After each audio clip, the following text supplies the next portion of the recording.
Je vous tiens.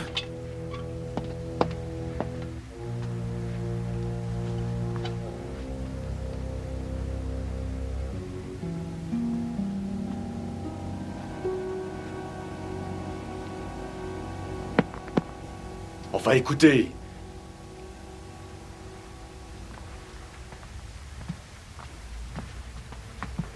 Mais, madame... Fermez la fenêtre, John.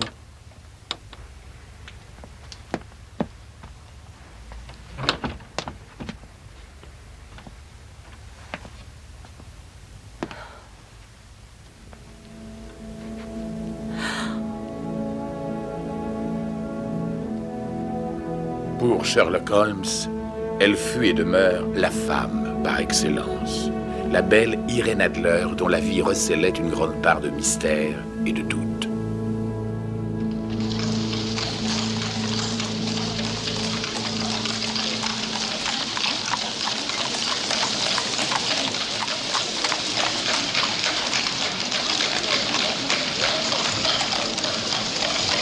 À l'époque où Holmes se fut amené à prendre en main l'affaire Irene Adler, il partageait avec moi un confortable appartement à Baker Street depuis quelques années. Ma profession de médecin m'obligeait parfois à m'absenter plusieurs jours, et à chacun ou presque de mes retours, je m'interrogeais sur l'humeur où je le trouverais en rentrant. Non sans quelque appréhension, je dois bien l'avouer.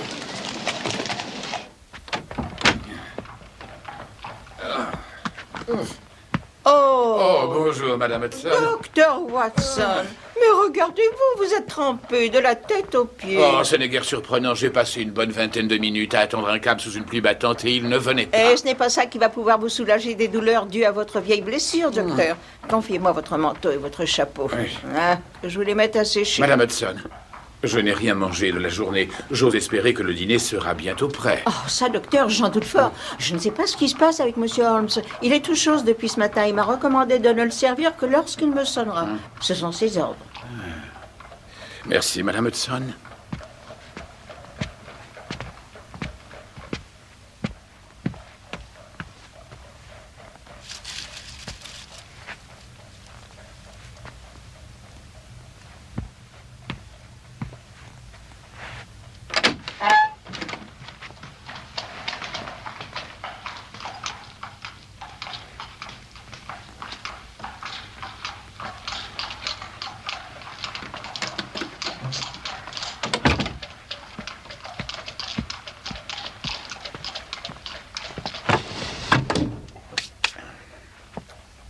Mon cher Holmes,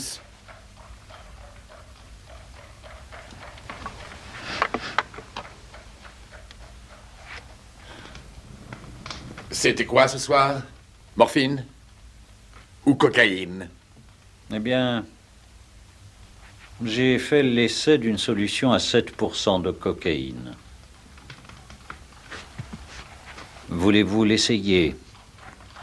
Non, merci. Je vous parle non seulement en médecin, mais aussi en ami. Comment risquer consciemment de causer de tels dommages à une pareille puissance intellectuelle? C'est incompréhensible. Il y a quelque chose qui clarifie et stimule l'esprit. Oui, et qui peut le détruire. Et vous le savez très bien. Mon esprit se rebelle contre la stagnation. Confiez-moi donc les problèmes les plus complexes. Confiez-moi les plus obscurs cryptogrammes, les plus étranges intrigues à dénouer, et je m'y retrouve dans mon propre domaine, où je me dispense de faire appel à tous ces stimulants. Mais j'abhorre la triste routine de l'existence. J'ai besoin d'une exaltation mentale. C'est pourquoi j'ai choisi ce genre de profession. Je devrais dire qu'il est créé, puisque j'en suis le seul et unique représentant. Le seul et unique détective non officiel. Le seul détective consultant non officiel. Je ne tire aucune gloire de mes succès. Le problème à résoudre, le plaisir de mettre mes dons à l'épreuve des faits sont ma seule récompense.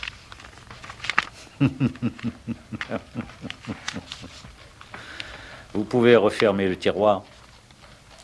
Vous avez commis une erreur de diagnostic, docteur. J'ai gardé mes stimulants sur moi.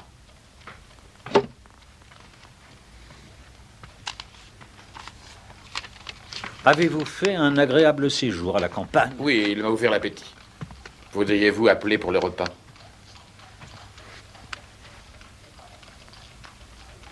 Qu'est-ce que c'est? Il faut que je m'apprête pour mon visiteur. Cette lettre est arrivée ce matin. J'attends vos observations. Eh bien, il n'y a pas de date, pas la moindre signature, pas d'adresse. Bon, donnez-moi en lecture. Cher Monsieur Holmes, quelqu'un se présentera ce soir chez vous à 8h moins un quart, un gentleman qui... Mais c'est dans quelques minutes, Holmes. Poursuivez. Un gentleman qui désire vous consulter personnellement sur un sujet de la plus grande urgence. Vous aurez son service à l'une des maisons royales d'Europe pour montrer que l'on peut s'en remettre à votre personne pour une chose dont l'importance ne peut être qualifiée d'exagérée. C'est de toutes parts que nous avons reçu sur vous d'excellents renseignements. Soyez à votre domicile à l'heure dite. Juste ciel, quel mystère dans tout cela. De quoi peut-il bien s'agir? Je n'en ai aucune idée. C'est d'ailleurs une erreur majeure que de supputer sans avoir de données. Mais quant à la lettre, qu'est-ce que vous en déduisez, mon cher? C'est un homme qui l'a écrite. Ensuite, Je présume une personne plutôt riche d'après le papier, bizarrement épais et de qualité. bizarrement est le mot exact. Il ne s'agit pas de papier anglais. Exposez-le devant la lumière. Un grand A, un petit A, un grand P et un G et un petit T, et le tout entrelacé. Vous en concluez? Une marque de fabrique. Excellent, Watson. Venez. Nous allons consulter notre documentation continentale. Au cigare, vous voyez, je savais que vous reviendriez ce soir. Oh. Voulez-vous un peu de whisky? Non, un peu plus tard, après le dîner. Le monogramme est l'abréviation de papier Gesellschaft, ce qui signifie en allemand fabrique de papier, et le EG. Éclos, égoniste, Égriot, une province de Bohême où l'on parle allemand connue pour ses nombreuses et célèbres verreries et papeteries. Tenez. Bohême, dites-vous. Le royaume de Bohême. Et la lettre est écrite par un Allemand. Écoutez, c'est de toutes parts que nous avons recueilli d'excellents renseignements. Seuls les Allemands se montrent en général aussi méfiants. Vous attendez donc la visite d'une personne venant de Bohême.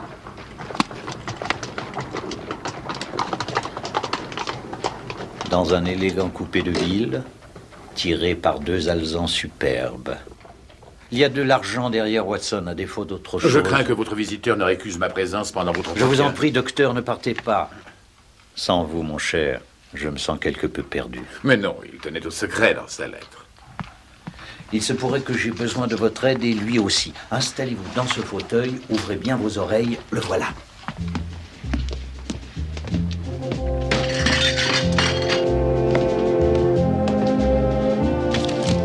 Ah non, non, non, monsieur, je suis désolée, mais monsieur Sherlock Holmes ne reçoit que sur rendez-vous. Alors je ne peux pas me permettre de vous annoncer.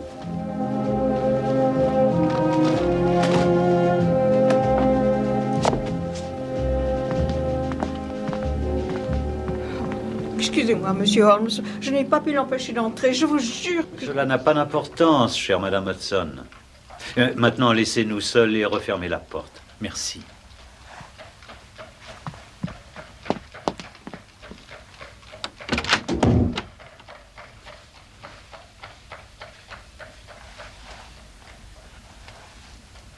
Vous avez ma lettre?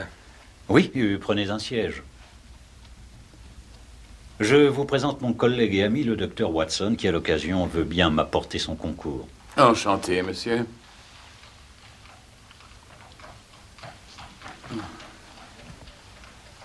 Pourrais-je savoir à qui j'ai l'honneur de m'adresser? Vous pouvez vous adresser à moi en tant que comte von Kram de vieille noblesse bohémienne. Mais je préférerais, monsieur, n'avoir affaire qu'à vous seul. Non, c'est nous deux ou rien. Vous pourrez dire devant ce gentleman tout ce que vous désirez me dire à moi. Eh bien, soit, je veux croire à votre parole, qu'il soit un homme d'honneur et de discrétion. Mais je dois vous demander, avant de parler de ce qui m'amène, de garder le secret absolu durant une période de 2 ans. Accordé. À la fin de ce temps, plus rien n'aura vraiment d'importance. Mais le présent, hélas, pèse d'un tel poids qu'il pourrait avoir de l'influence sur le déroulement de l'histoire européenne. C'est promis. Et moi également. Veuillez excuser ce masque, mais la haute personne dont je suis l'envoyé m'a ordonné de garder l'incognito. En fait, je dois confesser que le titre dont je me suis prévalu en entrant n'est pas le mien propre. Je m'en étais douté.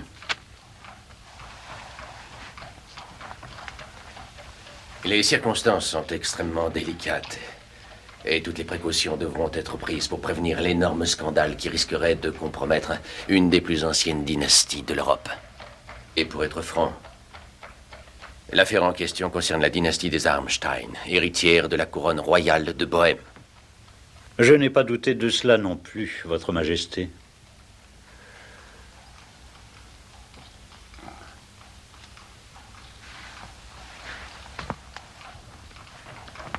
Eh bien, soit.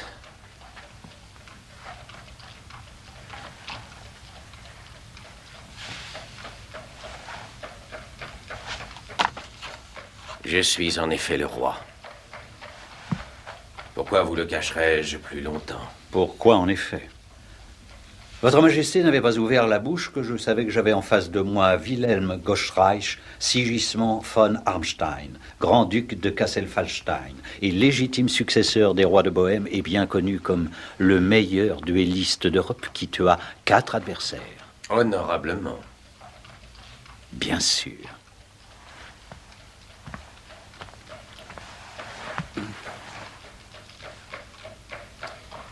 Et voici donc brièvement les faits. Ah, Il y a une dizaine d'années environ, au cours de mes visites à Varsaux, j'ai fait la connaissance de l'aventurière bien connue qui se nomme Irène Adler. Je suppose que ce nom éveille en vous quelque chose. ayez la gentillesse de consulter mon registre de référence. Donc, j'en déduis que Votre Majesté est tombée amoureuse d'elle, lui écrivit des lettres compromettantes qu'elle souhaite ardemment récupérer. Précisément. Mais comment avez-vous deviné? Oh, Abinéry, général d'état-major italien. Allison. Adler, Irène Adler. Née dans le New Jersey en 1858. Est-ce la personne en question? Irène Adler, voyons. Chanteuse, contralto, se produit à la Scala, à l'Opéra de Paris, de Varsovie, abandonne ensuite l'opéra et vient s'installer à Londres et participe à des galas occasionnels. C'est bien d'elle qu'il s'agit.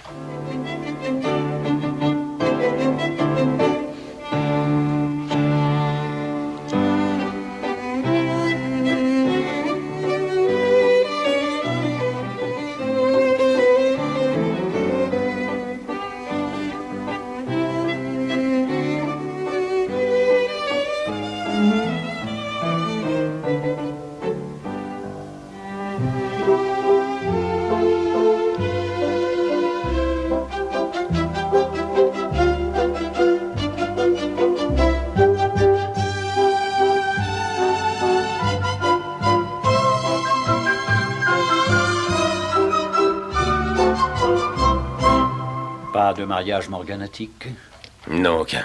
d'acte notarié, sous seing privé. Aucun. J'ai du mal à suivre Votre Majesté. Si cette femme vous a menacé de produire publiquement vos lettres pour vous faire chanter ou je ne sais quoi, comment pourra-t-elle prouver leur authenticité? Elles sont écrites de cette main. Une écriture, cela s'imite. Sur mon papier à lettres personnelles. On a pu le voler, Elle porte mon sceau. on a pu l'imiter. Ma photographie. Ça peut s'acheter. Mais Irène figure près de moi sur cette photographie.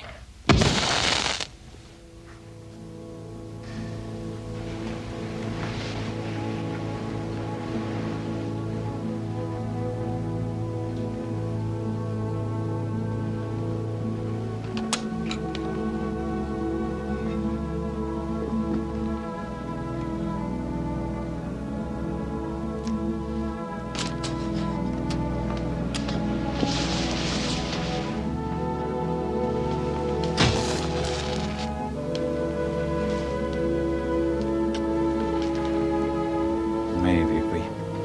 Voilà qui est plus grave. Votre Majesté a commis là une erreur de taille, avouez-le. Elle était si merveilleuse, spirituelle, douce en toutes choses.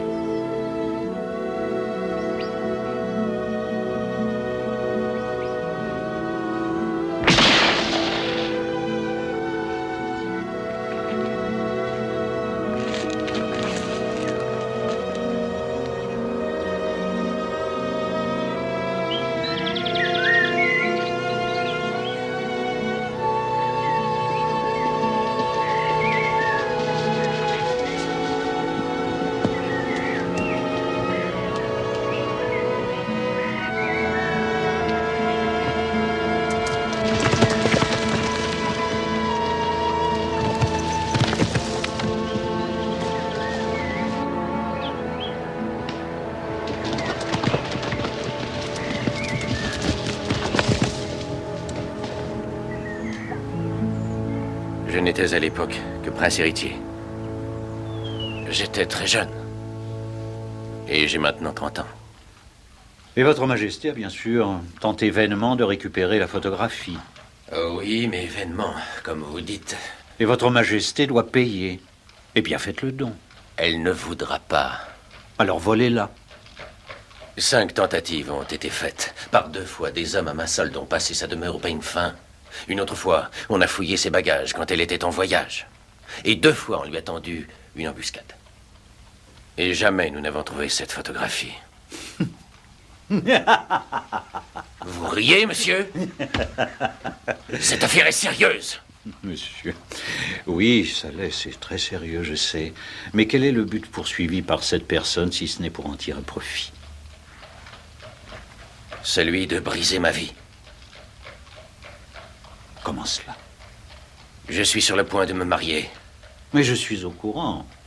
Avec la princesse Clotilde Lothman de Saxe-Meiningen, fille cadette du roi de Scandinavie. C'est un brillant mariage. Précisément, mais vous connaissez les stricts principes de cette famille. La princesse est elle-même un modèle de délicatesse. La seule ombre d'un doute sur ma conduite réduirait ce projet à néant.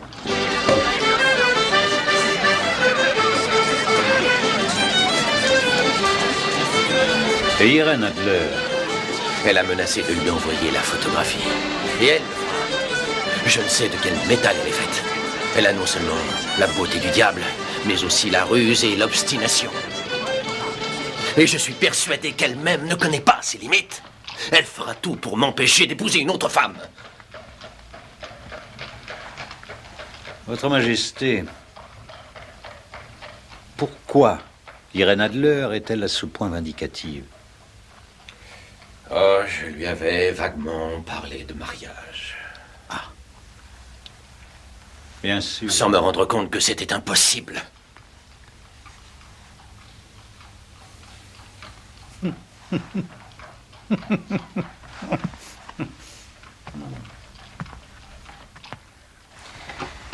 Et vous êtes sûr qu'elle n'a pas encore envoyé la photographie? Tout à fait certain. Et pourquoi? C'est peut-être chose faite à cette minute même. Parce qu'elle a dit qu'elle ne l'enverrait que le jour où les bans seraient officiellement publiés, ce qui n'aura lieu que lundi prochain. Et je suis obligé de quitter Londres vendredi pour être chez moi à la cérémonie. Ah, ce qui ne nous laisse que 3 jours. Ce qui est une chance, attendu que j'ai plusieurs autres affaires urgentes en cours. Où pourrais-je joindre votre Majesté? À Londres? Je suis au Langham Hotel. En tant que comte von Kram, n'oubliez pas. Non, non, bien sûr. Et pour les premiers frais?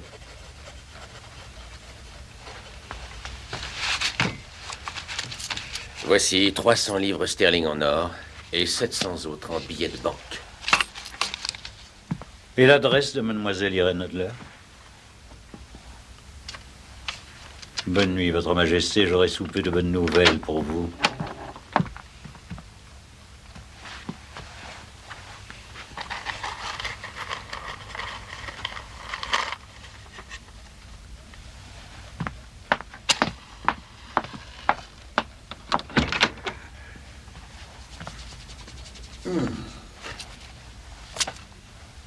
Holmes, que diriez-vous d'aller dîner chez Romanos?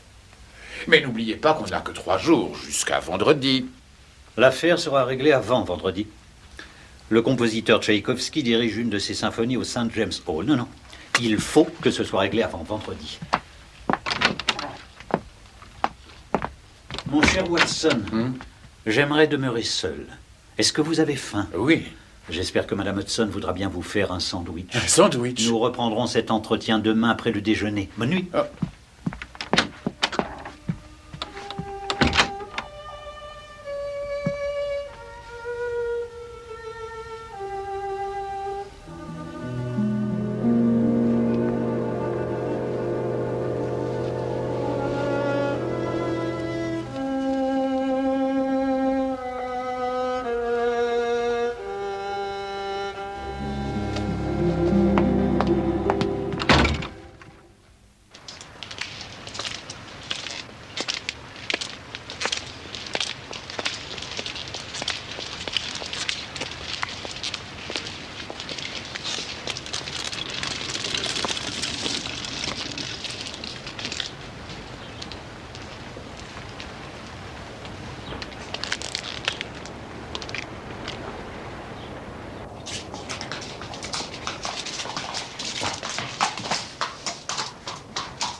C'est moins dur que de travailler, hein? Ouais, non. De regarder. Ah, je changerais bien avec toi si tu voulais, tu sais. T'es en chômage, on dirait? Ça fait 2 mois, ouais. Quand je pense que j'étais premier palefrenier. Ah, c'est vrai? Tu pourrais me donner un coup de main, alors? Ça t'irait? Pourquoi pas? Si ça peut me payer ma bouteille. Ah, j'en étais sûr que c'était la bouteille. Alors pense la jument. Que je vois ce que tu sais faire.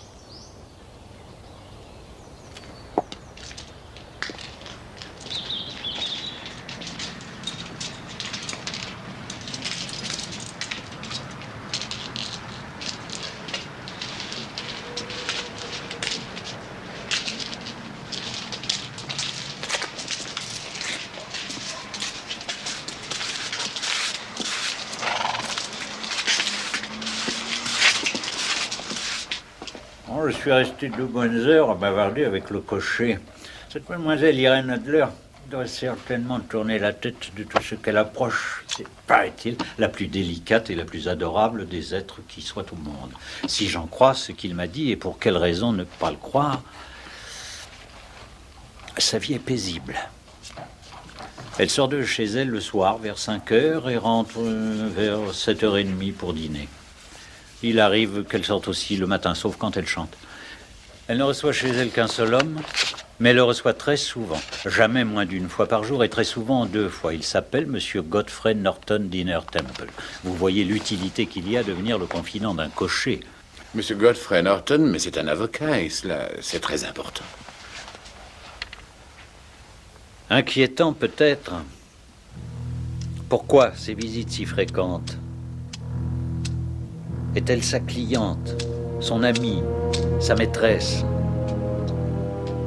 Mais s'il est son conseiller, la photographie doit être en sa possession, à l'abri d'un coffre-fort. Et s'il est son amant, il n'en connaît peut-être pas l'existence.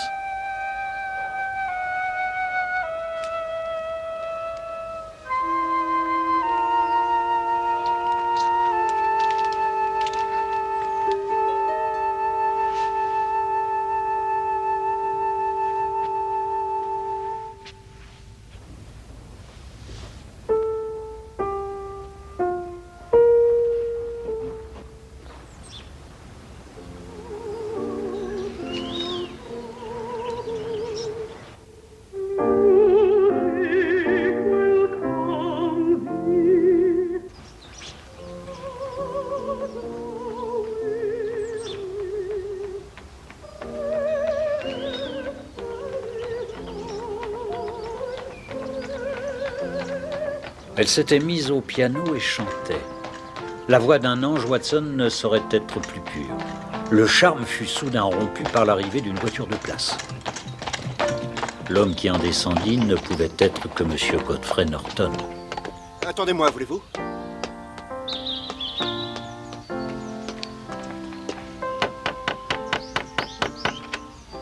Faites venir la voiture.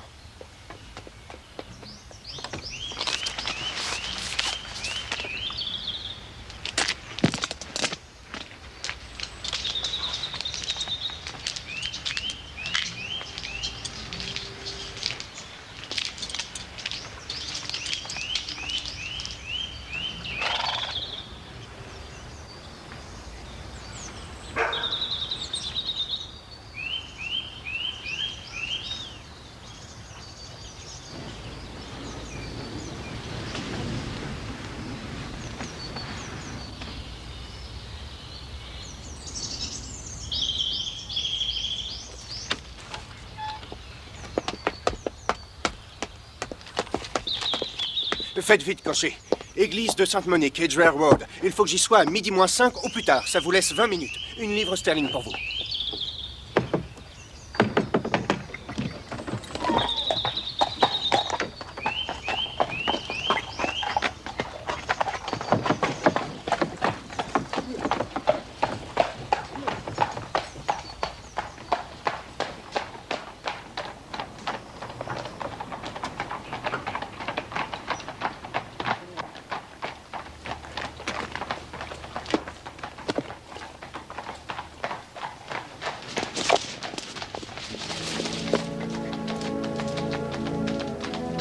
Ses traits sont d'une pureté, Watson.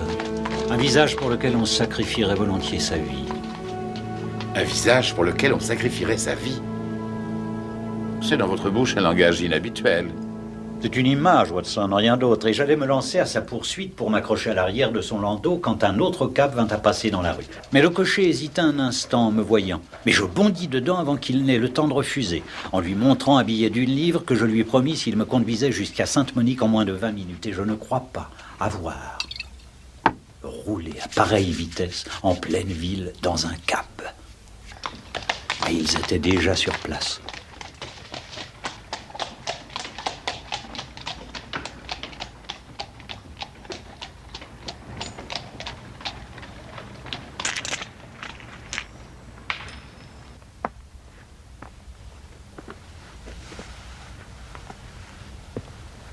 Je suis vraiment désolé, monsieur Norton. Mais pour l'amour du ciel, il est presque midi. Limite, hélas, imposée par la loi. J'aurais bien fait appel à l'un des cochers, mais je n'ai pas voulu qu'il soit mis au courant de la chose. Et je les ai envoyés boire un verre. Bon Dieu. Godfrey.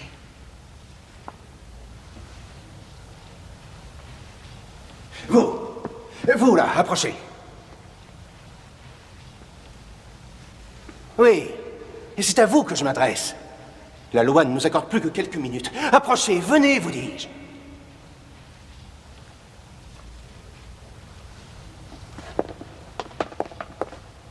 Prenez cet anneau. Et vous ferez ce qu'on vous dira. Vous serez bien payé. Ah, voilà notre témoin. La cérémonie peut donc commencer. Bien, chers frères et sœurs, nous voici réunis en ce lieu sous le regard du Seigneur pour vous unir par les liens du mariage, sacrement qui fut institué par Dieu lorsque l'homme vivait dans l'innocence et dont la signification suprême symbolise l'union mystique qui rattache la créature et le Christ au sein de l'Église.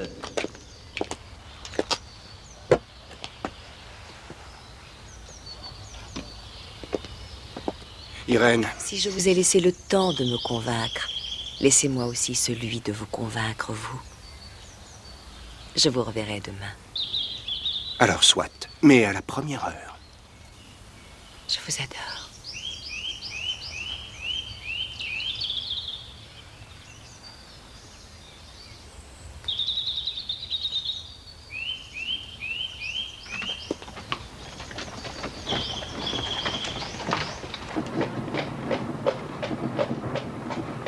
John? Hé, vous!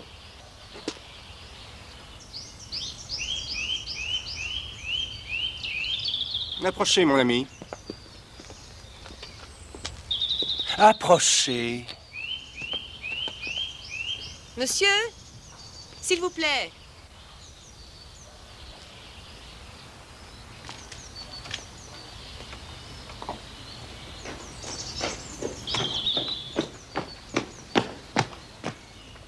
Monsieur, je vous sais gré de votre présence providentielle en un moment crucial et de nous avoir consacré une partie de votre temps. Je n'avais rien d'autre à faire, madame. Je voudrais bien accepter ceci.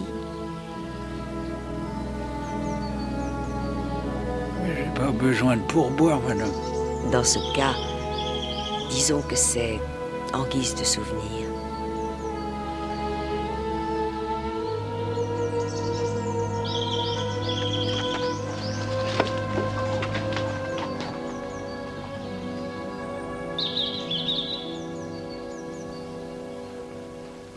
Et elle m'a fait don d'un souverain. Vous l'avez vu? Quelle extraordinaire suite d'événements. Je le porterai désormais à ma chaîne de montre en mémoire de cette minute. Et maintenant? Durant la cérémonie, j'ai cru que mes plans étaient percés à jour. S'ils étaient partis immédiatement après, cela aurait alors nécessité une prompte et énergique intervention de ma part, mais lui est reparti à Temple et elle est retournée à son domicile, ce qui nous laisse le temps de passer à l'action. Comment? Docteur, je vais requérir votre courage et votre adresse. Avec plaisir. Oseriez-vous violer la loi? Au besoin, oui. courir le risque d'une arrestation. Seulement si c'est pour une juste cause. La cause est excellente. Dans ce cas-là, je suis votre homme. Splendide.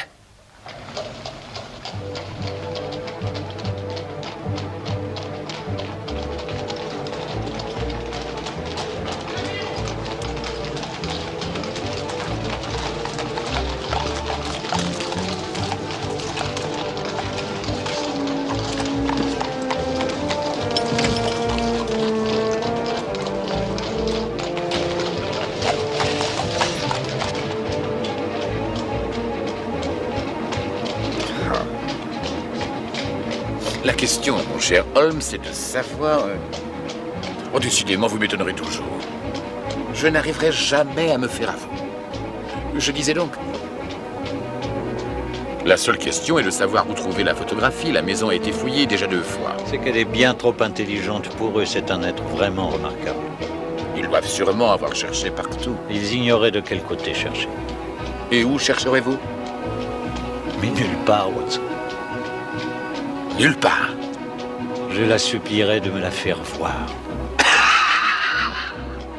Mais supposez qu'elle refuse. Elle ne refusera pas, j'en suis persuadé.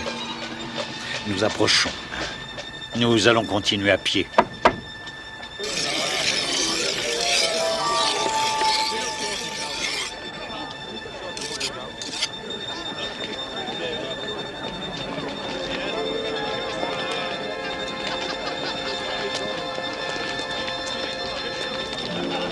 Est-ce que vous vous souvenez des instructions? Quand vous levez la main, je passe à Et l'action. vous me rejoignez dans 10 minutes à l'endroit convenu. Ah, la voilà qui arrive.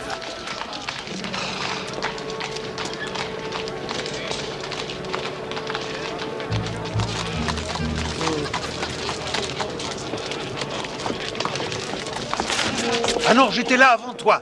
C'est moi qui ai ouvert, milady. Non, non, c'est pas vrai. Dites-lui que c'est moi, madame. Dégagez, vous deux.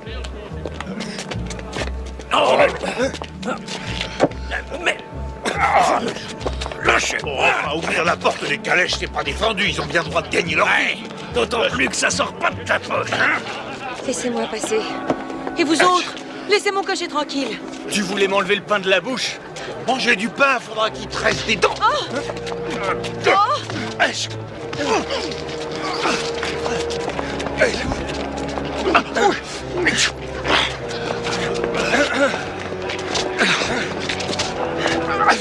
Allons, allons, s'il vous plaît. Alors, messieurs, ne vous battez pas comme ça. Je vous en prie, cette conduite n'est pas digne d'un bon chrétien. Mais cessez de vous battre comme de vulgaires voyous. Je vous l'ordonne au nom du Seigneur. Ah! Qu'avez-vous fait? Vous l'avez blessé. Il est mort. Faut pas rester ici, la police va venir. Oui, sauvons-nous. Je crois qu'il respire encore. Mais il est mal en point. Je suis désolé, madame. Vous n'y êtes pour rien, John. Est-ce que la blessure est grave? Non, je ne crois pas. Mais il faut lui donner des soins et vite. Il ne faut pas le laisser ici. Bon, conduisez-le chez moi, monsieur.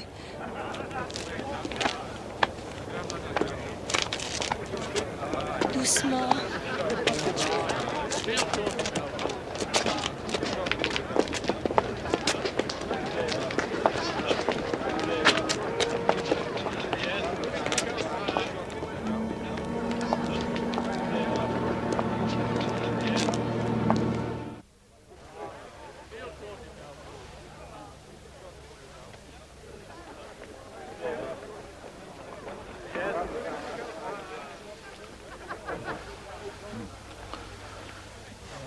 Ah. Oh. Vous avez repris connaissance. Le ciel en soit loué. Vous êtes vraiment un brave homme. Apportez le plateau. Non, laissez-moi faire. C'est à moi de lui donner les soins qu'il nécessite. S'il vous plaît, voulez-vous regarder vers moi? Oh, c'est pas l'affaire d'une personne du sexe. J'ai les nerfs plus solides que vous ne croyez, monsieur. Non, je ne saurais permettre. Oh, merci beaucoup. Je me sens déjà mieux. À votre guise.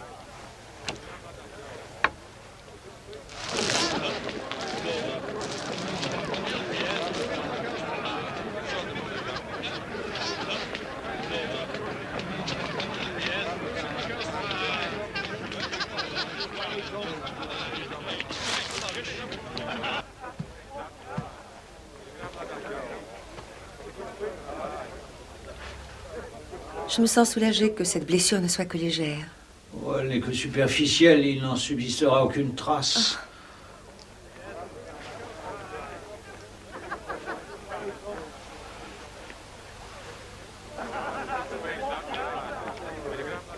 C'est tout de même une chose étonnante. Quoi donc? Que tant de gens se soient rassemblés dans un lieu aussi paisible et retiré. Mais c'est une bande, madame. Ils avaient visiblement prévu de vous voler. Tous ces hommes seraient là pour voler mon sac? Non, cela m'étonne fort. Son contenu n'en vaut pas la peine. Ma profession m'oblige à approcher toutes ces classes de la société, même les criminels, madame, et il y a parmi eux des curieux et des badauds. La curiosité est un très vilain défaut, mais très répandu, hélas, je dirais même universel. Oh, oh, je me sens mal, je sens que je vais m'évanouir. Oh, oh, de l'air, j'ai besoin d'air. Ouvre vite la fenêtre.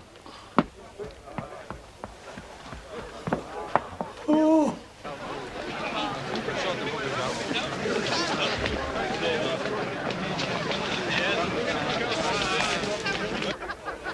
Apportez un verre d'eau.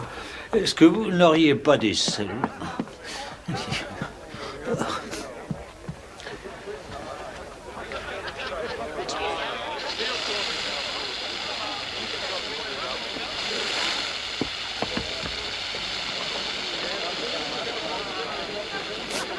Madame, mais est-ce que vous ne sentez pas la fumée? Quoi? Au feu! Au feu!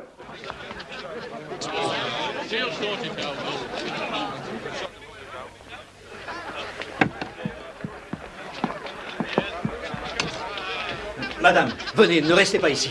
Je vais m'occuper du blessé. Ah, je ne peux plus respirer, je manque d'air.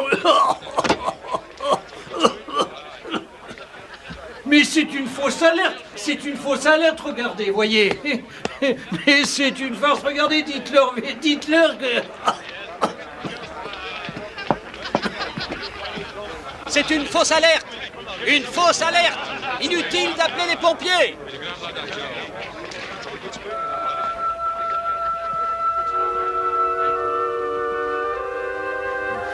Qu'est-ce que c'est? C'est utilisé par les plombiers, c'est une fusée fumigène, madame, l'une de mes oreillers plombiers. Cela s'allume par une sorte de mèche et cela envoie de la fumée très opaque dans les conduits pour déceler les trous et les fissures. Non, non, c'est inutile, ne l'arrosez pas. Vous disiez que c'était une farce. Je ne vois pas qui aurait pu s'y livrer. L'un de cette bande, madame. Et dans quel but? Pourquoi? Parce que je leur ai échappé? Par esprit de vengeance. De vengeance? Il y a donc des gens capables de tels actes? Oui, et bien plus que vous ne le croyez, madame. Pour beaucoup, la vengeance est en elle-même une récompense. J'ai du mal à imaginer chose pareille. J'en suis persuadé, madame. J'ai moi aussi bien de la peine à y croire, oui. Mais il faut que je vous laisse. S'il vous plaît, restez. Un rafraîchissement, Non, peut-être? merci, un de mes fidèles doit m'attendre. Je peux mettre mon cocher à votre disposition. Non, merci, l'air et la marche vont me faire du bien. Laissez-moi votre nom, votre adresse. Que je puisse au moins vous remercier. Mais je ne suis que l'humble serviteur, madame, de ce qu'on appelle la providence divine. Bonne nuit, madame.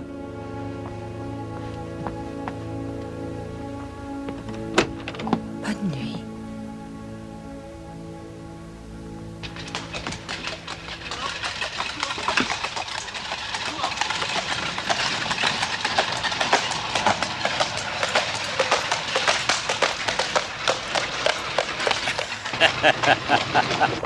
Ah, vous vous en êtes bien tiré, docteur. Oui, mais vous avez la photographie. Non, mais je sais où elle est cachée. Et comment vous y êtes-vous pris? Elle m'a montré l'endroit comme je l'avais prévu. Ah oui, mais l'ennui, c'est qu'elle demeure en sa possession. Vous avez laissé passer votre chance. Non. Je vais retourner chez elle demain matin. Vous y retournez? En tant que moi-même et avec le roi. Le roi? Et avec vous, Watson. Oh. Pour servir de témoin si jamais besoin en est.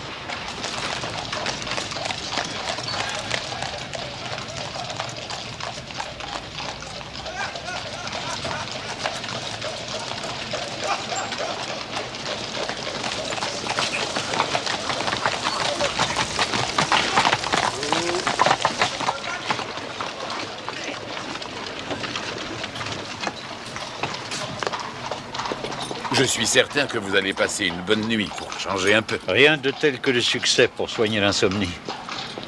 Bonsoir, monsieur Sherlock Holmes. Entrez, entrez vite.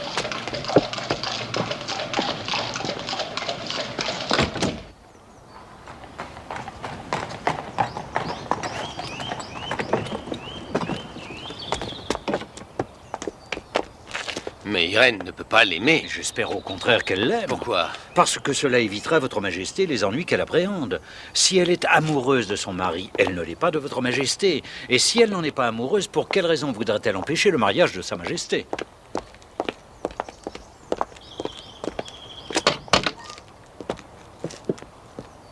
Monsieur Sherlock Holmes, je présume. Je suis monsieur Holmes. Ma maîtresse m'a dit que vous alliez venir. Elle est partie ce matin avec son mari par le train de 5h15 à Charing Cross, pour le continent. Elle a quitté l'Angleterre? Sans espoir de retour, monsieur. Tout est perdu.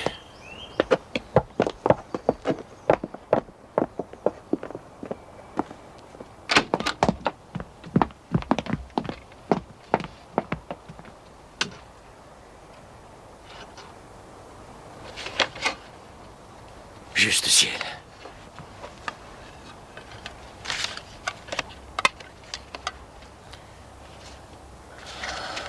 Ce n'est pas celle-là.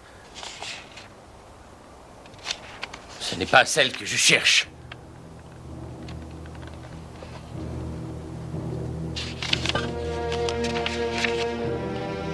Est-ce que vous m'entendez, monsieur? La lettre. Elle m'est adressée. Cher monsieur Sherlock Holmes, vous êtes quelqu'un de très habile. Vous m'avez trompé, je dois le reconnaître. Au moment de l'alerte d'incendie, je n'ai rien soupçonné, mais lorsque j'ai compris que je m'étais trahi moi-même, il me revient à l'esprit que l'on m'avait mis en garde il y a des mois contre vous. On m'avait en effet prévenu que si le roi demandait l'aide d'un détective, il ne pourrait s'adresser qu'à vous, seul capable d'inventer pareil subterfuge. J'avoue que bien que la présence inhabituelle de tant de gens dehors ait déclenché chez moi comme un signal, je ne pouvais penser à mal un seul instant d'un si gentil vieux clergyman. Mais voyez-vous, il m'est souvent arrivé d'interpréter des rôles de travestis. Et cela n'a été qu'un jeu pour moi de vous suivre, déguisé en jeune dandy, jusqu'à votre porte, pour m'assurer que mes soupçons étaient bien fondés et que vous étiez bien le célèbre Sherlock Holmes. C'est moi qui vous ai souhaité le bonsoir. Bonsoir, monsieur Sherlock Holmes. Je suis ensuite partie pour Temple rejoindre mon mari. Nous nous étions mariés en secret au cas où, pour échapper au roi, nous aurions été contraints de quitter le pays. Et votre entrée dans ce jeu de cache-cache nous a incités à nous éloigner d'un si formidable adversaire.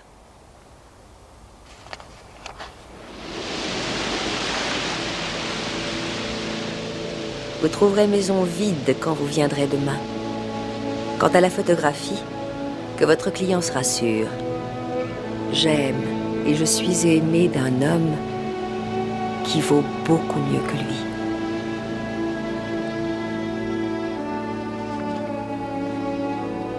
Le roi pourra...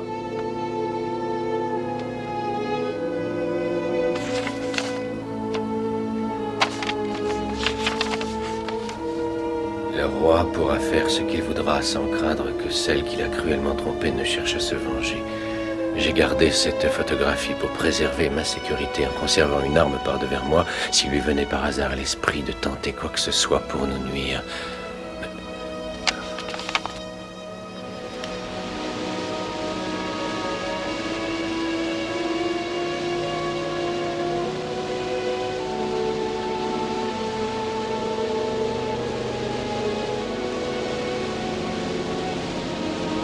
Attendez, ce n'est pas tout.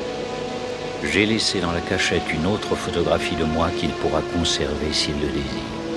Et je reste, cher monsieur Sherlock Holmes, votre dévouée Irène Norton, née Adler. Quelle femme. Et quelle reine elle aurait fait. C'est grand dommage qu'il n'ait pas été de mon rang, n'est-ce pas? Oui, d'après ce que j'ai pu constater, elle est très différente, et pas seulement en ce qui concerne le rang. Je suis vraiment désolé d'avoir échoué dans ma mission. Tout au contraire, mon cher monsieur, vous avez parfaitement réussi. Puisque je sais que sa parole sera inviolée. Que cette photographie est aussi en sûreté que si je l'avais jetée au feu. Je suis ravi que votre majesté pense ainsi. J'ai une immense dette envers vous. Demandez-moi, je vous prie, comment je peux vous prouver ma reconnaissance. Cette bague.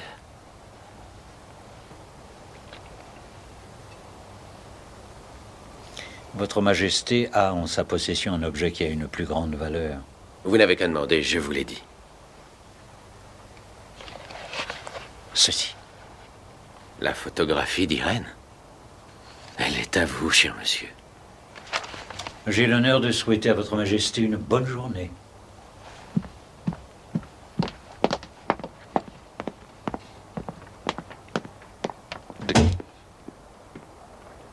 C'est ainsi que fut évité un scandale qui aurait éclaboussé le royaume de Bohême et que le grand Sherlock Holmes fut berné par la plus adorable et la plus rusée des femmes.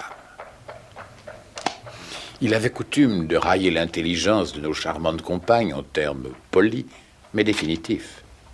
Mais quand il lui arriva par la suite de faire allusion à Irène Adler, on sentait que pour lui elle était la femme. Elle éclipsait à ses yeux toutes celles qui auraient pu se poser en rivale. Mais aucun signe ne trahit jamais l'amour qu'il lui portait.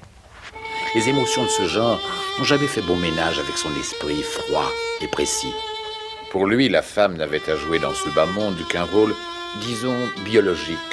Et pourtant, il conservait cette photographie dans un coffret précieux, qu'il n'ouvrait que rarement. Je crois qu'il n'y a jamais eu pour lui qu'une femme dans sa vie, la belle, merveilleuse et énigmatique Irène Adler.